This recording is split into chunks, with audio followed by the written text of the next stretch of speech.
Look around you. It all feels normal, safe. But in a single moment, that reality can fracture. This is a journey into that fracture. We're opening the case files that reveal the chilling truth. Security is often a fragile illusion. These are the stories of the final moments, the silent witnesses, and the relentless investigators who chase ghosts for years. They hunt for the one clue everyone else missed, a flicker of data, a forgotten fingerprint, a single lie that glows in the dark. Justice isn't just a verdict, it's a light that has to be fought for. If you're ready to look closer, hit the like button and subscribe to join the investigation. I'd love to know where you're joining from, so drop your city and time in the comments. Now the file is open. Let's see what's inside. Case file number 1. In the sun-drenched suburbs of San Jose, California, the summer of 1978 was meant to be a time of rest and quiet promise. School was out. The days were long, and a sense of peaceful normalcy settled over the community. But on a quiet morning in June, in the silent hallways of a high school, a shadow fell, and a beloved teacher's life was brutally extinguished. For nearly half a century, the question of who committed this senseless act would haunt her family, her students, and the investigators who refused to let her be forgotten. It was a case that would hinge not on a high-tech forensic breakthrough, but on the crushing weight of a 47-year-old secret. Diane Peterson, born in 1952, was a woman who had found her calling. At 26 years old, she was a teacher at Brandon High School in San Jose, a role she embraced with passion and dedication. To her colleagues, she was a reliable and bright presence in the staff room. To her students, she was more than just an educator. She was a mentor and a source of encouragement. Her classroom was a safe haven, a place where young minds were nurtured and inspired. Outside the school grounds, Diane lived a life marked by routine and simple joys. She had cultivated a close-knit circle of friends and was a cherished member of her neighborhood. Her days were filled with purpose, from preparing lesson plans to spending time with those she cared about. There was a gentle, positive energy that she carried with her, leaving a lasting impression on everyone she met. The future seemed bright and full of potential. As the 1977 to 1978 school year came to a close, Diane, like so many other teachers, was looking forward to the respite of summer. She was completely unaware that a darkness was gathering on the horizon, waiting to intercept her peaceful life with an act of shocking violence. There were no warnings, no premonitions, just the quiet hum of a summer that would never truly arrive for her. The official start of summer break was June 15th, but for dedicated teachers, the work is never truly done. On Friday, June 16th, 1978, just one day after the students had joyfully fled the campus, Diane Peterson returned to Brandon High School. Her goal was a simple end-of-year ritual to clean out her classroom, pack away materials, and handle the final administrative tasks before embracing the freedom of the next 2 months. The school was a ghost of its usual self. The boisterous energy of thousands of teenagers had been replaced by an echoing silence. Only a handful of staff members were present, scattered throughout the sprawling campus, each engrossed in their own end-of-year duties. The atmosphere was peaceful, almost serene. It was within this quiet solitude that horror struck. As Diane moved through one of the school's corridors, she was suddenly and brutally attacked. The assault was a blur of inexplicable violence. An assailant, seemingly appearing from nowhere, plunged a knife into her chest. The attack was swift, vicious, and completely without warning. Caught in a whirlwind of shock, pain, and terror, Diane's instincts took over. She ran. Screaming for help, she fled across the campus, a desperate attempt to escape the nightmare that had just unfolded. Blood poured from the grievous wound in her chest as her attacker vanished into the quiet morning, disappearing before anyone could see or intervene. Despite her desperate struggle to survive, her injuries were catastrophic. She eventually collapsed, her strength failing her. Her cries, however, had pierced the morning's tranquility. They reached the ears of other teachers who were also on campus. Alarmed and confused by the sounds of panic, they rushed out of their classrooms and offices. What they found was a scene of unimaginable horror. Their colleague Diane lying on the ground, gravely wounded. Instinct and adrenaline kicked in. As they waited for emergency responders, several of the teachers, their hands trembling, began performing CPR in a frantic attempt to save her life. The scene was one of chaos, grief, and desperation, a stark and brutal contrast to the peaceful summer morning. They worked tirelessly, refusing to give up hope even as the situation grew increasingly grim. Paramedics arrived and rushed Diane to the nearby Good Samaritan Hospital. The medical staff did everything in their power, but the damage was too severe. Shortly after her arrival, Diane Peterson, a 26-year-old teacher with a lifetime of lessons still to give, was pronounced deceased. The San Jose Police Department was immediately called to the scene. The brutal nature of the crime, a stabbing inside a school, in broad daylight sent a shockwave of fear and disbelief through the community. An intensive investigation was launched. Officers secured the school, a place of learning now tainted by violence, and began the meticulous process of gathering evidence.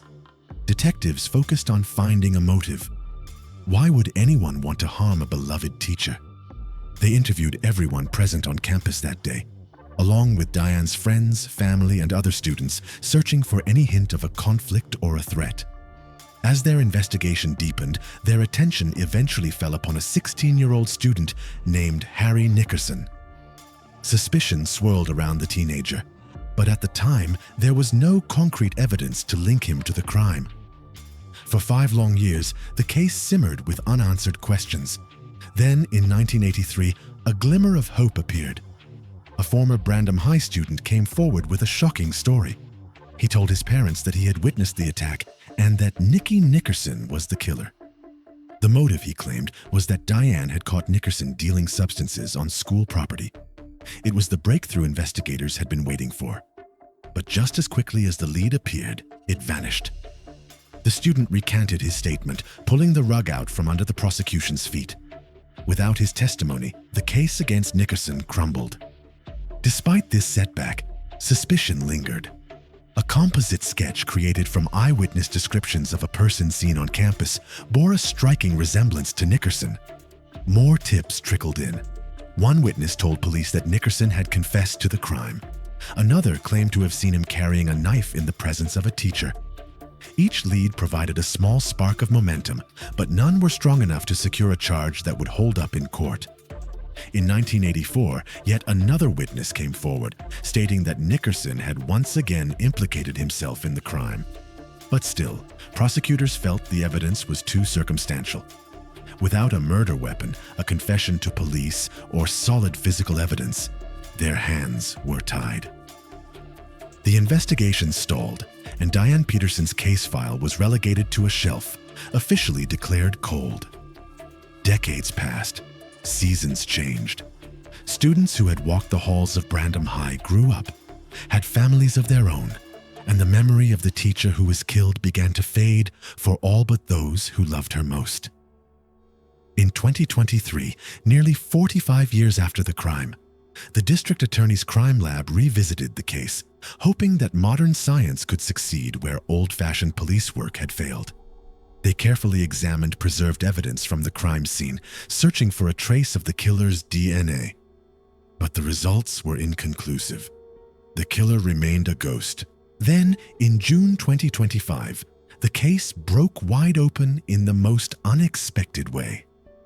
A relative of Harry Nickerson walked into a police station, ready to unburden themselves of a secret they had carried for nearly 50 years. The family member told investigators that on that summer day in 1978, Nickerson had returned home just minutes after the murder. He was agitated, and he confessed to his family he had just stabbed Diane Peterson. This long-held private confession finally confirmed the suspicions that had dogged Nickerson for decades. Investigators dug into his life and uncovered a history steeped in violence. After the murder, he had been convicted of multiple serious crimes, including armed robbery, assault with a weapon, and kidnapping. His life had followed a dark and destructive path. That path came to a violent end in 1984 when he was shot and critically injured during a substance-related robbery. He survived, but his life was irrevocably altered. In 1993, Harry Nicky Nickerson ended his own life. The district attorney's office announced they would not be filing charges against the relative who came forward. They were not an accomplice, but a witness who had finally found the courage to speak. The family member was emotional, expressing immense relief after carrying the terrible secret for almost 5 decades.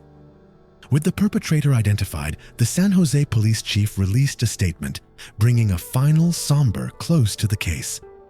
Nearly 5 decades have passed since a young teacher's life was tragically taken. While the suspect will never stand trial or face the consequences for his actions, we hope this resolution brings a measure of peace to the victim's loved ones and to a community that has carried this loss for far too long. Let this serve as a solemn reminder. No matter how much time passes, we will continue to seek the truth, because every victim matters and every life deserves justice. A member of Diane's family also spoke, expressing heartfelt gratitude to the investigators who never gave up. After 47 long years of waiting and hoping, the statement read, "Diane was a beautiful and wonderful person who is missed dearly." Justice for Diane Peterson was not found in a courtroom, but in the release of a long-buried truth, finally allowing her memory to rest in peace. Case File Number 2. In the sprawling agricultural landscape of Fresno, California, vast fields of dirt stretch for miles, silent witnesses to the changing seasons. In the autumn of 2004, one of these fields became the final resting place for a 43-year-old woman, her life violently stolen under the cover of darkness. For over 2 decades, her loved ones were left with nothing but questions and the cold silence of an unsolved case. But deep within the preserved evidence from that tragic night, a microscopic clue was waiting. A silent storyteller that would one day speak the killer's name. Barbara Lee, who also went by the name Barbara Park, was born in 1961. By 2004, at the age of 43, she was living in Fresno. Like many, her life had its routines, its circles of friends, and its personal challenges. On the evening of October 30th, 2004, she was last seen alive by friends and acquaintances. There was nothing to suggest it would be her final night. She was simply living her life, unaware that it was about to be brutally cut short. The following day, Halloween morning, a local resident was passing by a desolate dirt field near the intersection of California and Polk Avenues. In the stark morning light, they spotted something that didn't belong. It was the body of a woman, lying motionless in the open. The resident immediately contacted the authorities. Fresno County Sheriff's deputies arrived quickly and secured the scene. It was a grim and lonely place for a life to end. The victim was soon identified as Barbara Lee. From the outset, it was clear to detectives that this was a homicide, and the crime had occurred right there in the field. There were no signs that her body had been moved, suggesting a direct and final confrontation at that very location. An autopsy would later confirm the cause of death: blunt force trauma. Investigators began the arduous task of piecing together Barbara's final hours. They canvassed the area and spoke with anyone who knew her, desperate to understand what might have led her to that isolated field. Why was she there? Who was she meeting? Despite their urgent inquiries, the trail was frustratingly thin.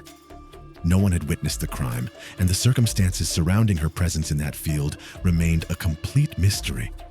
With no witnesses, no immediate suspects, and no clear motive, the initial momentum of the investigation began to wane. Leads dried up, and new information ceased to trickle in. Barbara's case, like so many others, was eventually overwhelmed by the relentless passage of time and the lack of actionable evidence. Her file was placed among the county's cold cases, a tragic story without an ending. Her family was left in a painful limbo, grappling with the what-ifs and the whys that had no answers. For more than 20 years, the case lay dormant. Then, in April 2025, a breakthrough emerged from the silent depths of a laboratory. The Fresno County Sheriff's Office Cold Case Unit, in a collaborative effort with the California Department of Justice Laboratory, decided to revisit the physical evidence collected from the crime scene in 2004. Over the decades, forensic science had taken monumental leaps forward. A tiny speck of biological material, once useless, could now tell a complete story. Among the preserved items was DNA evidence. It was carefully analyzed using modern techniques, and the resulting profile was uploaded to the Combined DNA Index System, CODIS, a national database containing the DNA profiles of convicted offenders. The investigators waited, hoping for the digital equivalent of a needle in a haystack. They got a hit. The DNA profile from the 2004 crime scene matched a man named Robert Castillo, who was 61 years old at the time of the match. This wasn't just a tentative lead. It was a direct scientific link between Castillo and the murder of Barbara Lee. The case, cold for 2 decades, was suddenly red hot.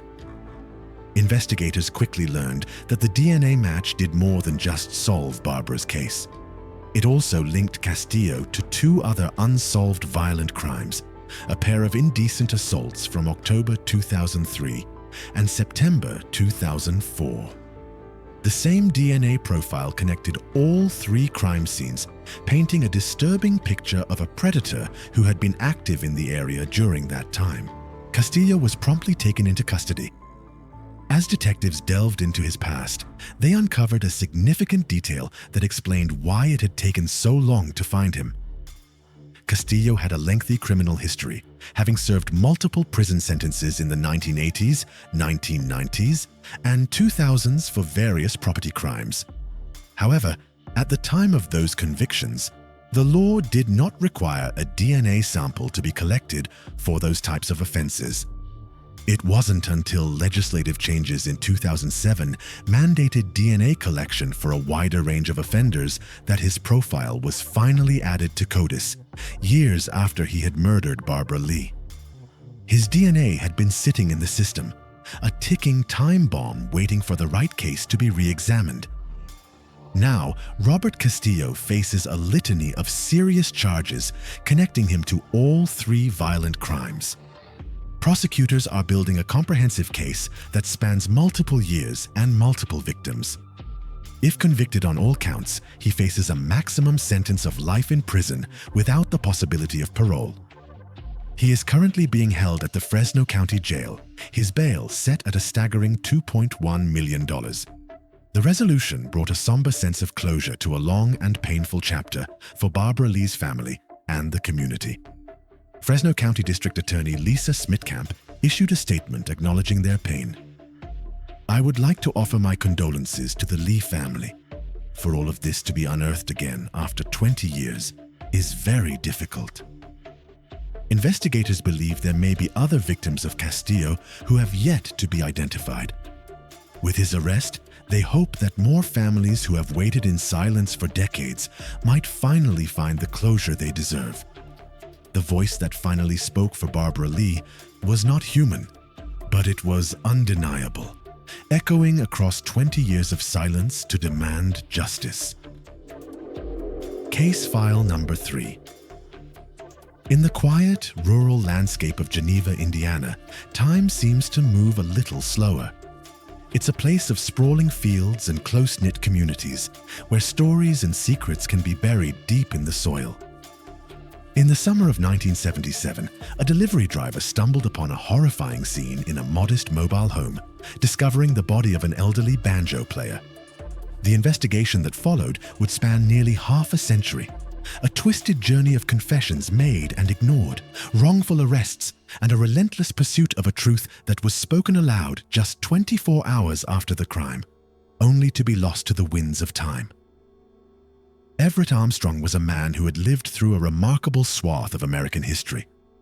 Born on June 19, 1893, in the small town of Cogswell, Kentucky, He was raised in a large family and came of age in a world on the brink of profound change.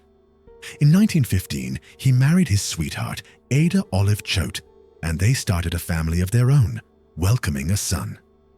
Everett's life, like that of many young men of his generation, was interrupted by global conflict. He registered for the World War I draft and served his country in the U.S. Army. After the war, he returned to civilian life. As the years turned into decades, Everett eventually relocated to Geneva, Indiana. By 1977, he was an 84-year-old widower, living a quiet, independent life in a small two-room mobile home situated along County Road 300 West. In the local community, he was known for his charm and his musical talent. Everett was a skilled banjo player, and the cheerful notes from his instrument were a familiar sound in the peaceful country air. His life was simple, but it was his own. He had no way of knowing his final song had already been played. On the afternoon of August 19, 1977, at around 4 p.m., a delivery driver pulled up to the fuel oil tanks on Everett's property. While making his delivery, he made a grim discovery. Inside the small mobile home, he found Everett Armstrong.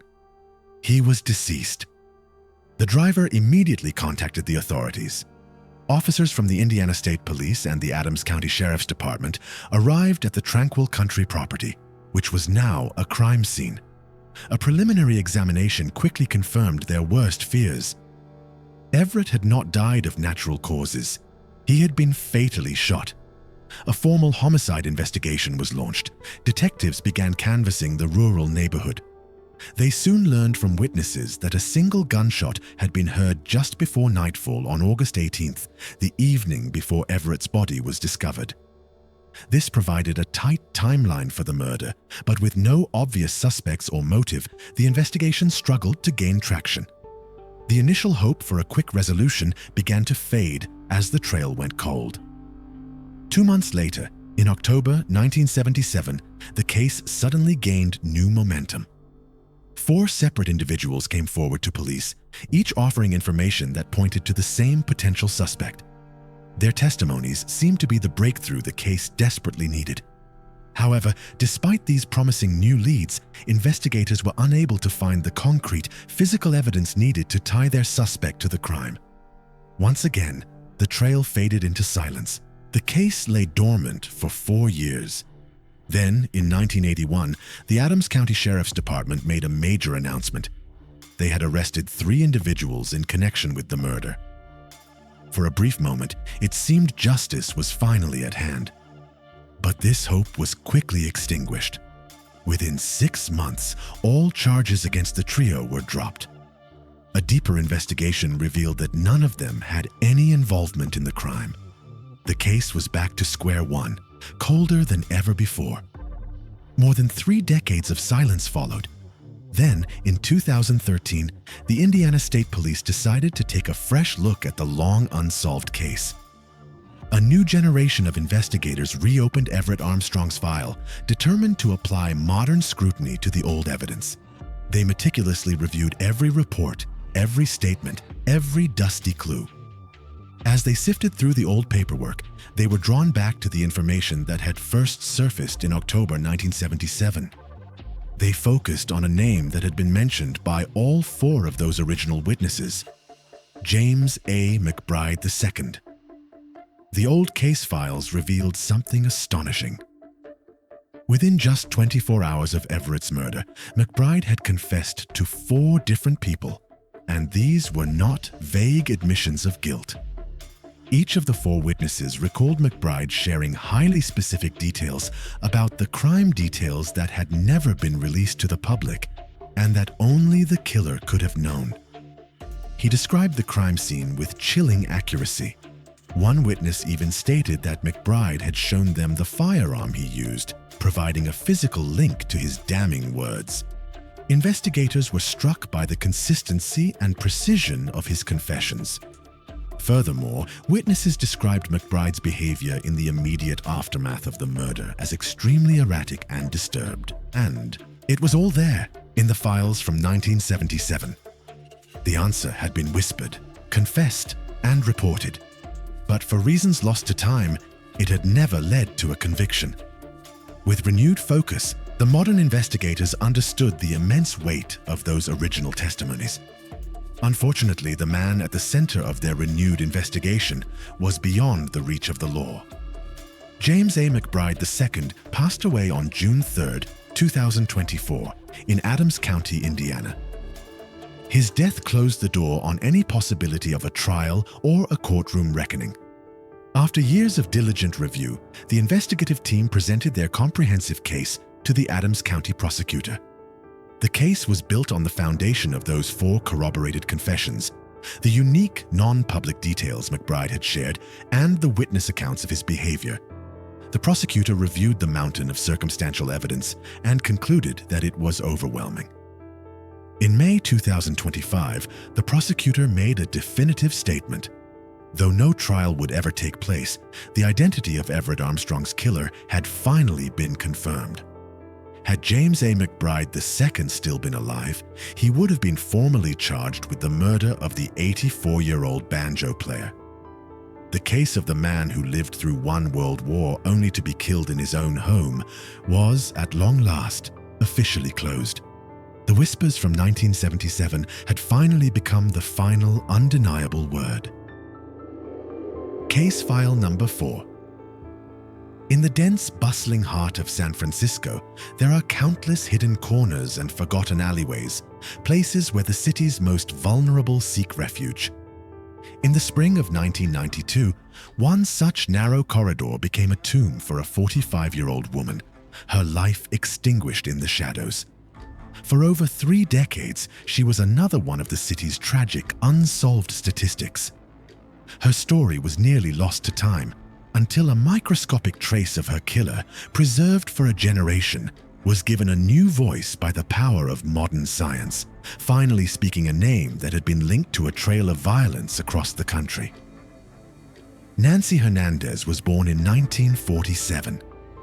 By the time she was in her 40s, she was living in San Francisco, but not in the way many do. At some point in her life, Nancy had become unhoused. The vibrant, often unforgiving streets of the city became her home, her reality a daily battle for survival. Her life was marked by the kind of profound hardship and isolation that is often invisible to the thousands of people who pass by every day. She had a routine, a struggle, and a story, but there was no one to tell her that her life was on the verge of a sudden and brutal end. On the morning of May 2nd, 1992, a passerby walking through the unit block of Hoff Alley, a narrow utility corridor, noticed something amiss. In the cramped space, partially concealed from plain view, they made a grim discovery: the body of a woman.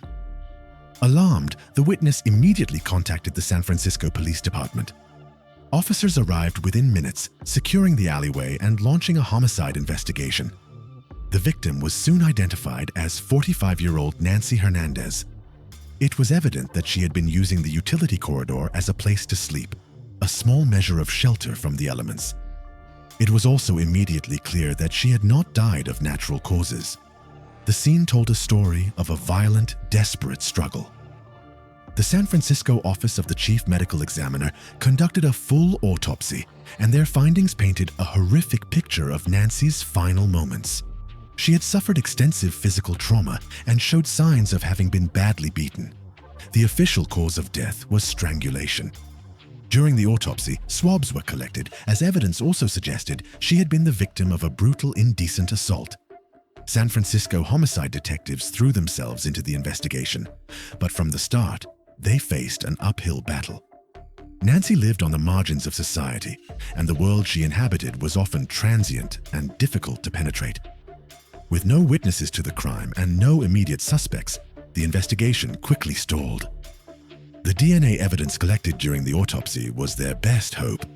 But in the early 1990s, forensic technology was still in its relative infancy. In 2005, more than a decade after the murder, the DNA samples were sent to a crime lab for more advanced testing. Detectives were hopeful that scientific advancements could finally provide the breakthrough they needed. But even with the new analysis, no matches were found in the national database. The trail went cold again, and Nancy's file was buried under the weight of new cases and the relentless passage of time. For almost another 2 decades, she was a ghost in the city's archives, her killer a nameless phantom. On October 11th, 2023, nearly 32 years after Nancy's death, her case was officially reopened by the San Francisco Police Department's dedicated cold case unit. Investigators decided to re-examine the DNA evidence that had been so carefully preserved since 1992. The sample, known as the Unknown Male Profile, was submitted once again to the Combined DNA Index System, CODIS. This time, the technology was far more powerful, and the database was vastly larger, and this time, they got a hit. The DNA profile from Nancy Hernandez's case matched an individual named Ricky Dawson.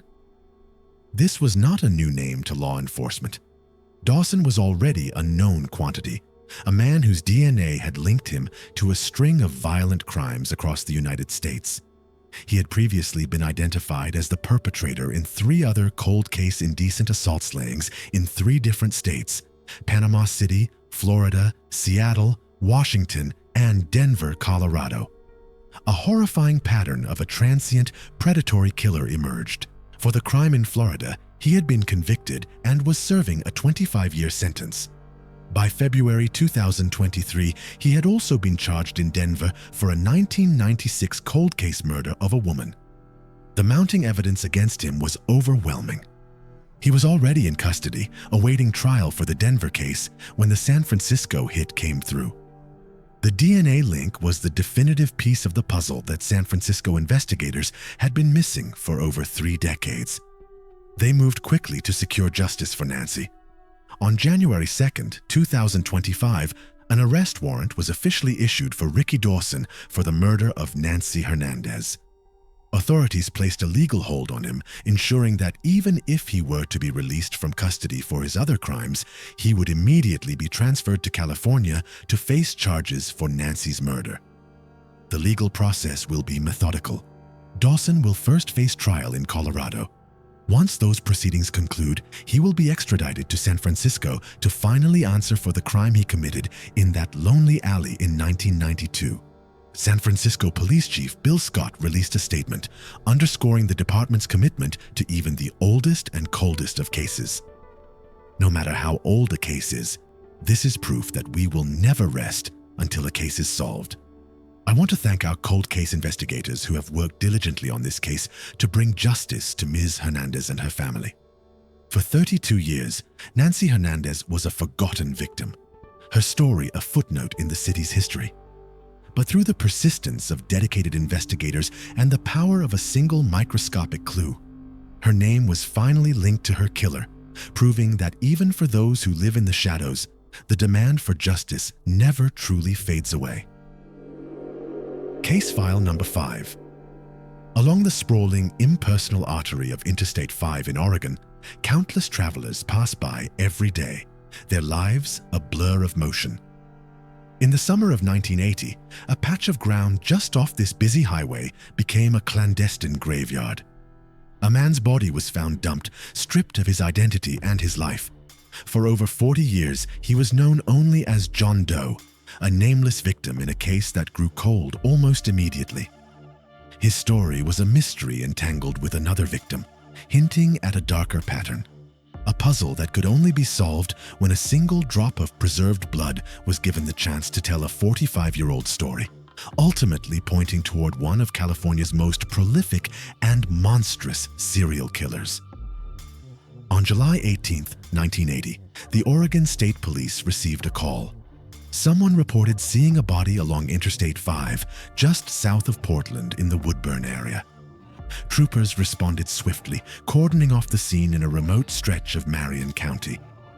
It was immediately apparent that the body had been deliberately dumped there, away from prying eyes. The first and most daunting challenge for investigators was identification. The man had no wallet, no papers, nothing on his person to give a clue as to who he was. The condition of the remains offered little help. A forensic examination, however, revealed the horrific final chapter of his life. The victim had been drugged, indecently assaulted, and ultimately strangled to death. It was a grim, methodical execution. The case took on an even more sinister dimension when investigators realized this was the second body found in the exact same area in as many days. Just one day prior, another victim had been discovered nearby. This shocking proximity immediately raised the terrifying possibility that a serial offender was at work, using this isolated stretch of I-5 as a dumping ground. But without knowing the identities of the victims, connecting the cases or profiling a suspect was nearly impossible. Despite the disturbing nature of the crime, the investigation hit a wall. Public attention faded, leads dried up, and without a name for their victim, detectives had nowhere to turn.